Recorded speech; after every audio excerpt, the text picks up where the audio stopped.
Hello everybody, Glass Half Dead here, on my way to my first ever tournament for Kill Team. That's a weird sentence to say, isn't it? I'm playing Grey Knights. Obviously, we're just playing straight out of the book. We're using a small community FAQ by Mushwadar from the Discord there. He hasn't ruled everything in what I think is the best way, but you know what? I don't really care.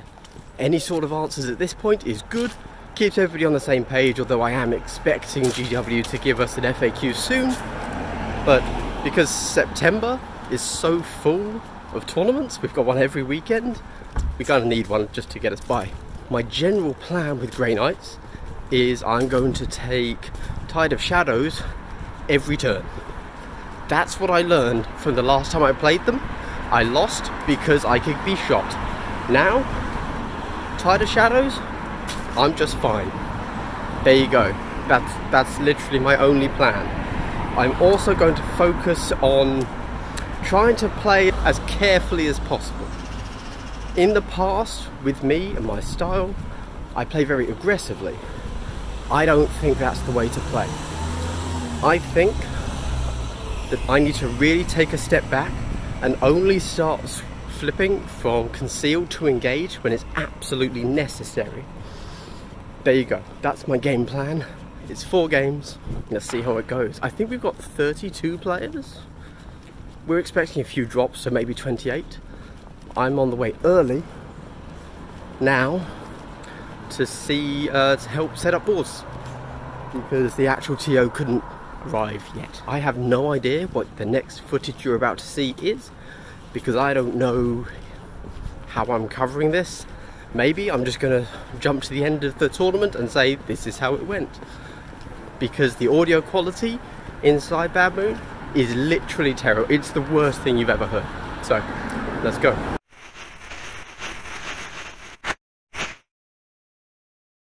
Hello, Paolo. My first game, we were a mirror match. We both Grey Knights. How do you feel it went for you? I really enjoyed the game, really. It gave us a nice opportunity to be able to just reflect on the actual game rather than thinking of 2 different factions, to be fair. And I've got to say, so we both did this. I had always looked at the equipment and I thought, I'm never going to use psych out grenades, but this is like the only match where it makes sense, and I think we both let them off. Yeah, we let them fly. They were no doubt quite effective against me, to be fair. Well, yeah, I think the first one I threw, I rolled like 1s and 2s. Yeah, but then after that, it went okay. Then, yeah. So don't leave them in the box for too long next time, innit? No, yeah, my bad. Oh, you have a lovely little equipment thing. Yeah, I've got I'll show the whole weapon rack, so just the whole roster in 5 models. And you decided to make your equipment like magnetizable. Yeah, that was super cool. Get some photos for you. Yeah, that was awesome. Yeah, please do. So how do you feel the game was? So let's be clear. So I won at 17-5. Yep. Where do you think it went wrong for you? Well, like you said, inside when you threw that grenade and took out practically, well, when you managed to be able to throw that grenade and then shoot my guy afterwards, taking out basically 2 guys in one thing. Yeah. That's where it went wrong. But at least that one guy got a little last hurrah in before he was taken. So you played Only in Death Does Duty End on your leader, which went in and killed my leader in one hit. That was a very good Only in Death Does Duty End. Yeah, that was nice. Yeah, I think that was the turning point, definitely. Now you actually, because you know we're still not, still don't know how to deploy. You deployed 3 guys, including your leader, on an engage order. I was a bit shocked by this because I've always been thinking, turn 1, you should, and you were the defender, so you deployed first. Yeah. I'm always thinking, turn 1, you kind of wanted to deploy everyone concealed, and you're just moving up. And that's what I was expecting, that you'd play it really cautious as the defender. But then when you did that, I was just at a loss. I didn't know what to do. I was like, no, so now you can shoot me, so I have to put something out there to try and be able to stop you. And yeah, I don't know, you really made me think about what I was doing there. And I don't know if I did it in the correct way, but I knew I had to have some pressure on you. The thought behind it was literally just because I've had a couple games prior to this one, and I've learned that scoring early is quite a useful thing, because even if you get depleted late game, you could potentially still get quite a few points through scoring early. So that was the main thing, going for an aggressive front, but still having 2 guys just to be able to try and stealth around. Okay. Yeah, I still don't know what's like the right choice as the defender. I did feel we were a little bit sparse on terrain in our deployment zones. Like when I was trying to hide just 5 guys, I was a bit like, ooh, this is but I suppose you could say, well, I should have seen that and put my barricades for me to hide behind, shouldn't I? As opposed to, because we both put them forwards on objectives, which meant we had fewer places to hide in the deployment zone, the drop zone. It just makes you think. You know, it was really. I like the fact that we just had the 2 factions meeting in the first game. Just gave us a little chance just to go for the mechanics and tactics rather than. And we both went secondaries for tac ops. We both went security, and we both picked hold the line and damage control. But then I picked something and you picked the center thing, and I picked the that's what I'm talking about actually. I feel guilty for having 2 extra points on my scorecard. Okay. So damage limitation, that's the name of the secondary. So the way it's worded is that if you don't lose any models in this round, you get 1 VP, and then if you do it again you get a second VP. Because I tabled you by turn 2, in turn 3 and 4, you don't lose any models. So raw, I maxed the secondary. You did, yeah. So by raw, you scored that for 2 turns. Yeah, that's not gonna be there for long. But no, I'm sure that's getting FAQ'd out. But I insisted that I put that on your scorecard because if we don't note that, then the devs aren't going to change it because nobody tells them, right? So that was, I think that was important. Yeah. So there you go. Obviously, if it had been the point that changed the game, I'd have probably said, well, actually, I think you'll find that this isn't the way it should be played. And, you know, really. But yeah. Awesome. Well, thank you very much. Good game. 100%, mate. Well done. I hope you do well in the next one. Yeah, we'll see. Right. Okay, hello. So we just played Tyranids. Yep. I'm still Grey Knights, obviously. How did that go from your perspective? What were you playing? I was all Gene Stealers bugs. 10 Gene Stealers? 10 Gene Stealers, and it didn't go very well because I didn't hide them very well. So they a lot of got shot in the first turn. Okay, yeah. 10 Gene Stealers is probably one of the things that I was most afraid of, actually, because if you manage to get those conceals, there's just nothing I can do. Because obviously, as Grey Knights, I'm relying on shooting, really, because ultimately you will start to win that trade war if we get into melee, so I was very scared. I think I got lucky on a few early kills. I wasn't expecting to get anything turn 1, but I think it's poor placement turn 1. You killed 3 of them, and then suddenly the trade-off becomes in your favour, right? Because I can't sacrifice 2 for 1 in the same way that I would have done. No, that's true. How did you feel about your secondaries? What did you pick? I picked Implant, which went well. Yes, you got because that. Each time where you've got a point where you're definitely going to kill someone, it's almost a freebie. Or you take 1 hit, but for a VP that's okay. Upload viral code, which you managed. So Implant I managed twice. Upload viral code I did once. Okay. It's 2 AP, so that was a little bit. That's a little bit taxing. Yeah. And then I got Interloper at the end. Yes. Which is the run off the board one, but by that point, that ship had sailed. Yeah, we'd kind of already partially figured out that you couldn't win by that point, but I mean, we hadn't fully figured it out. Yeah, took it anyway. Okay. And I think the primaries swung, didn't they? So I scored well to begin with, and then because you killed so, I just ran out of bugs basically. You killed them all. Ultimately, I think by turn 3 you only had 4 left. Is that right? That's right. And then I killed a further 3 in turn 3. Yep. That sounds possible.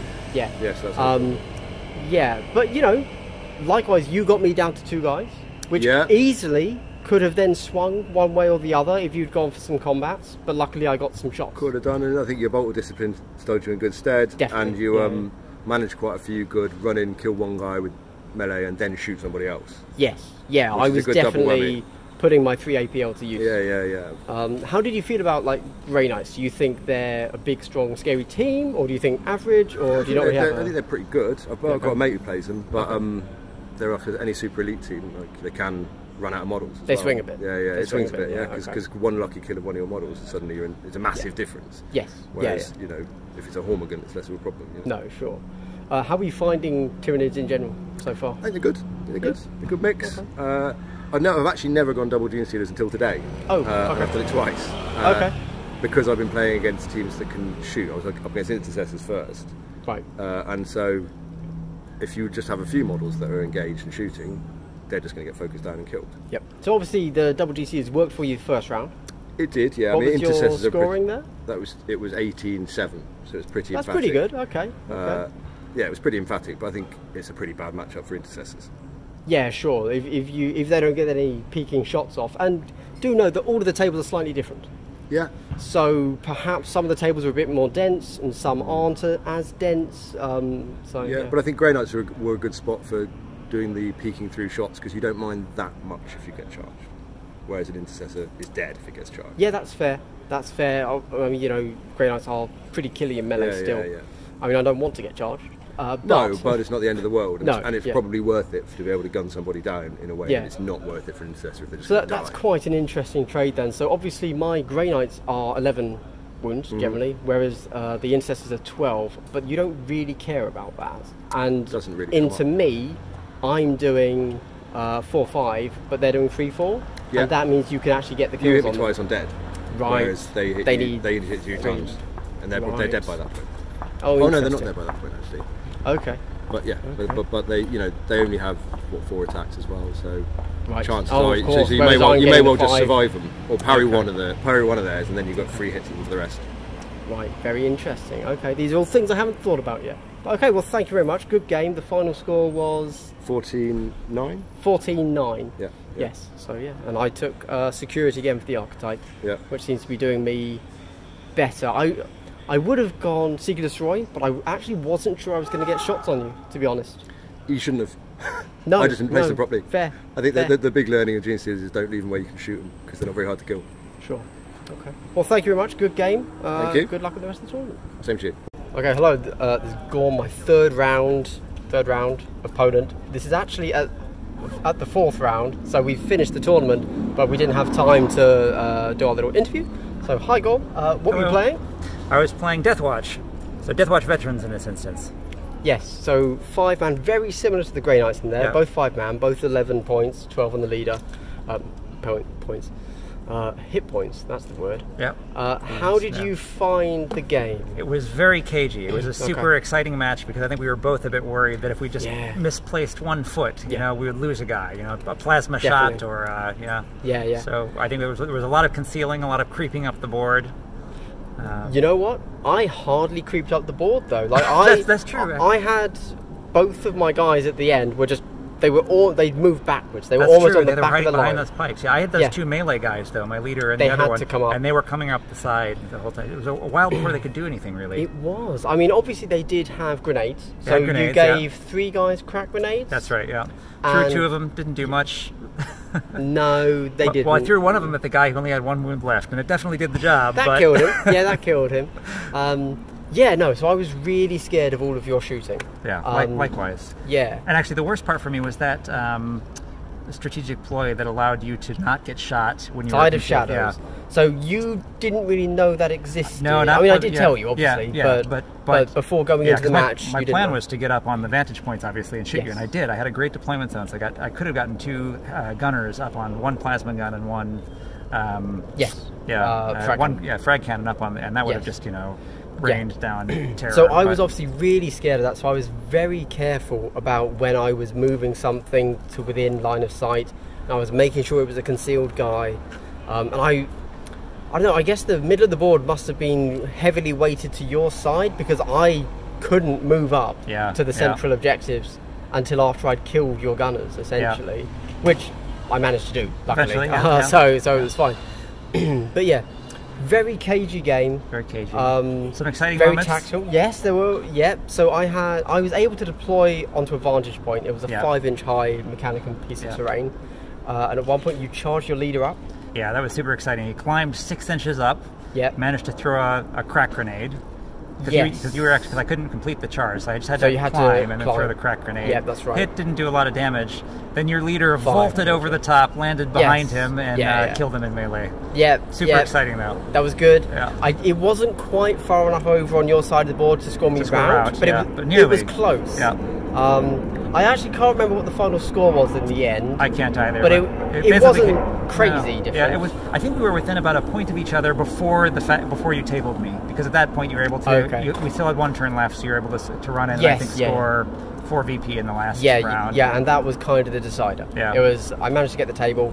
moved on to 2 points, which got me the full score in the primary. Yeah. I don't think I scored any more secondaries. Because I got the Robin Ransack. I didn't get Rout, but I did get whatever the other one was as well. Yeah. But great match, really exciting, really well balanced, I think. And yeah, it was definitely my most tactical game of the day, I think. It was a good one. It's awesome. Thank you very much. Thanks for the game. Take care. Hello. Okay, so this is Simon, my 4th round opponent, who was playing Tau. We just finished the end of the tournament because even though we were 28 players, we only did 4 rounds. How did that go for you? So this is public humiliation. A little bit. It is, yeah. So in round 1, I managed to get my activation order completely wrong. So I had a recon drone and a rail rifle on a vantage point, which is not a bad decision. No, that's good. And no barricade. No barricade. Just open. Just open vantage point. Yeah. You took out my recon drone. Yes. Very effectively with some shooting. Yeah. And what I should have done at that point is then activated my rail rifle next. Yes. And moved him off the vantage point, out of the way. Maybe still had something to shoot at. Maybe. Sure. I didn't do that. No. I moved something else instead. You moved a breacher. I moved a breacher to on the other side of the board. Yeah, to photon grenade something. Which you missed. Which I missed. Then you shot off my rail rifle. Yeah, so you'd lost a rail rifle and the recon drone turn 1. Turn 1. In 2 activations, you lost. The first thing that happened in the game. Yeah. So that was the game pretty much. Yeah. So I will say, I was actually like really scared of the town.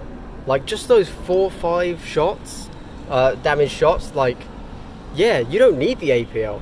Obviously it sucks that you're only hitting on 4s, and so you really do need that synergy of the rerolls and stuff, and the marker lights. But no, I was legitimately scared, and I don't know what I'd have done if I hadn't gotten those early kills. Like, yeah, it defined the game. It did. It defined the game. And I still managed to kill a couple of models. Yeah, so you killed 2 in turns 1 and 2. Yeah. I think both in turn 2 actually. But so we only played until the beginning of turn 3 because then we hit time. We kind of figured it out afterwards what would have happened, and we did decide that I would have still won. 100%, yeah. But we only played half a game, weirdly. Yes. You know? I mean, arguably turn 2 takes the longest because the most happens, and we did have setup and all that. But yeah, we only made it 2 turns. Yes. Yeah. So I agree, though. I'm really curious to see what would have happened in the same game if I'd kept the rail. Yes. Yeah.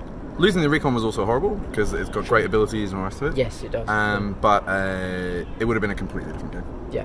Oh, and sorry, you were running Pathfinders and Breachers. That's correct, yeah. Cool. And I got terrified. So as you were, I kept saying, are you sure that's how the Breachers work? Because I was like, oh my god, like, because I was, Tide of Shadows keeps me concealed really strong. And you're just saying, if I'm within 3, I can still shoot you. And I was like, are you sure? Are you sure? And apparently he was. It's only if I have the strap. It cost you a CP, sure. Yeah. But I was still, because going into a game, I have to get close. Yeah, within square. Yeah, square. So I was very aware of that as being an issue for me. In the end, it wasn't. But probably because I killed 2 high value guys the whole game. You also took the turret, the DS8 turret. Yeah, a bit of an experiment. Yeah, I was very scared of, but actually never did anything. In my other games today, I went 3 and 1. And in my other games today, it did more. I just didn't roll enough 6s in our game. I think you rolled 2 6s. Yeah. So 1 6 each time. 1 6 and then I saved it. Yeah. Once I think I saved it with a crit. The next time I saved it with 2 normals. But in my other game, and I didn't use it in the same way that I should have done. So the card to hit a leader. Oh yes, the implant or whatever sensor. Yeah. So put it here, that thing. I was using it to hit people's leaders from turn 1. Makes total sense. And get VP for that. And I didn't do that in our game. I should have done. Yeah. No, I think that's a really good use of it actually, though. Like as a general strat sort of thing. You're kind of swapping a guy for hopefully 1 VP a turn, and then you could just start shooting random things, which I think is actually a good idea. Possibly one thing you could consider, just because I'm now like, I should probably play it out. I'm thinking you deploy right at the back, and you were just like, I'm always going to shoot 6s. I'm always going to be hitting on 6s. But you could consider putting it right up front. I mean, it's still not something I want to shoot because it's got defense 4, you know? And then maybe sometimes, oh no, you always have to take the same thing, don't you? So yeah, so it's the non-line of sight one. Okay, yeah. All right, fair enough. Anyway, well, good game. You know, cognitive load got to us both. I think we both made some mistakes. Yours was worse, obviously. Yeah, really. That definitely defined the game. But it's not like I was on top form either. But game 4. Yeah, end of the day, and new game, and it's... exactly. Yeah. All in all, though, I think everybody had a pretty good time. And I didn't hear anybody kind of leave early or say this sucks. No, I think everyone, and people at the end of the day were also saying, like, this is a great addition, really enjoying it. Yeah, much more tactical. Definitely. So, yeah. I think a lot of people were just playing to get games. Yeah, absolutely. Me too, if I'm honest. So, yeah. Awesome. Well, thank you very much, Simon. Really good game. Good tournament. Yeah. Right. Cheers. Hello, everyone. So, it's the day after the tournament because I was absolutely wiped and I think my phone was about to die, so I couldn't record anything on the day. Post-game thoughts or post-tournament thoughts.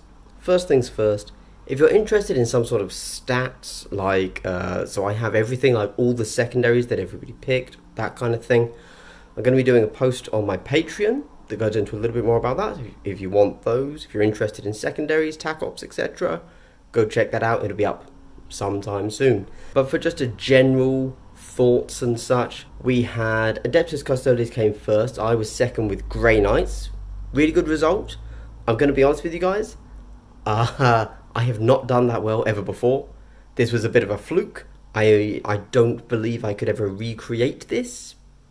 Might be a one-off thing. Best I ever do. Then we had Tyranids. Then we had, I think it was like another Grey Knights and another Tyranids and Demons. That was the top 6. 2 Grey Knights, 2 Tyranids, Custodes, Demons. Obviously, I've kind of been talking about Grey Knights throughout all of this. I took Seek and Destroy. I don't think I mentioned this. I took Seek and Destroy against Tau, which ended up not doing... Or I took it against Deathwatch, I can't remember. And I didn't like it at all. I wish that I took Security every time. Again, I'm going to be doing a deeper dive into tac ops a little bit later.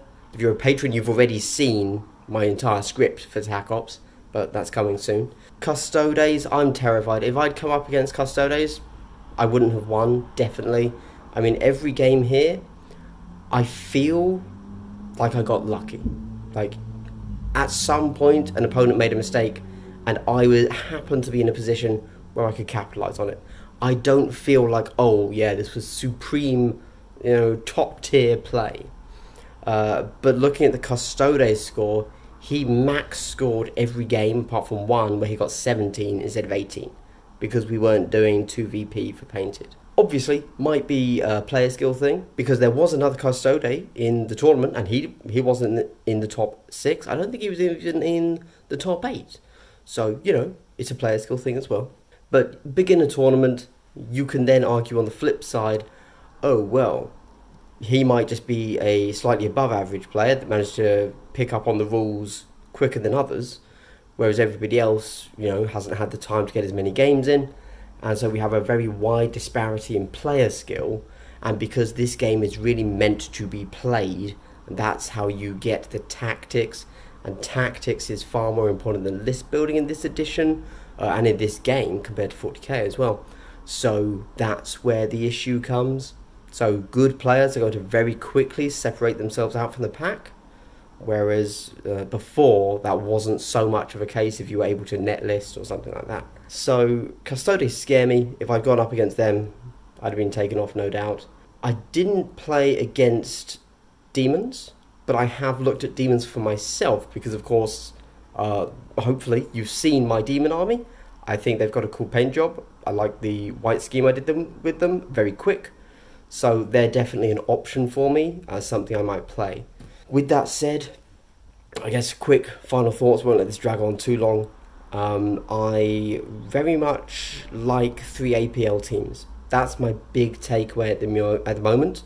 So when I'm thinking of Warhammer World, which is happening this Saturday, I'm honestly, like, I'm thinking, okay, what faction do I want to take? I've done Grey Knights, probably won't take them again. You know, let's learn about something else. Because I'm not going there to win, I'm going there to play, to get games in, basically. And I know that a bunch of other people that were here at Bad Moon Cafe are going up there as well. I said I wasn't going to ramble. Right. 3 APL teams, I'm really enjoying them. When I'm thinking about what else to play, I sometimes trail off. For example, after my Tau game, I was looking at Tau like, these look really interesting. Like, these look fun to play and they look strong. 2 APL. And suddenly I'm just like, 2 APL. Damn. Now, with that said, I think at some point I will force myself to play some 2 APL teams. If I do, from the compendium, obviously something might release before I get around to doing that to myself. Currently, I'm thinking Demons, as just mentioned, Tau, or Genestealer Cults. Those are the 3 that are interesting me most. Tyranids I like, but probably not. Just because the 10 Genestealers seems like such an easy counter, or not counter meta, there is no meta, but, you know, an easy answer to several big problems. And I think people are very much overemphasizing how good it is, but it is very good against certain things. And I would just like to be a hipster and go against the grain a little bit and not run 10 Genestealers. And that's it. Yeah, so looking forwards, Warhammer World next weekend. I'm obviously going to cover that hopefully in a similar way to this, but I actually don't know the filming rules when it comes to Warhammer World. I don't think I'm allowed to film inside. I don't know. I'll have to ask the tournament organisers when I'm there. See what other cool footage I can get there. If I am allowed to film inside, I might attempt to make it a little bit of a Warhammer World tour. I went there 3 years ago, stayed in the same place, because I can see on booking.com you last booked this Airbnb or whatever it is, this hotel, 3 years ago in 2018. So 3 years later, nothing has changed in my life. Okay, I'll see how I'm covering that. If I'm allowed to cover it in a cool way and make it a thing, I'll make it a thing. If not, I'll just do hopefully what I've done here. I think they're doing hour 45 rounds there, and it's 4 rounds, so that's cool. I should have time to cover everything. Anyway, I hope you've enjoyed this. It's been Glass Half Dead. Thanks to everyone that went to the tournament, and of course my 4 people that agreed to be interviewed. And yeah, see ya.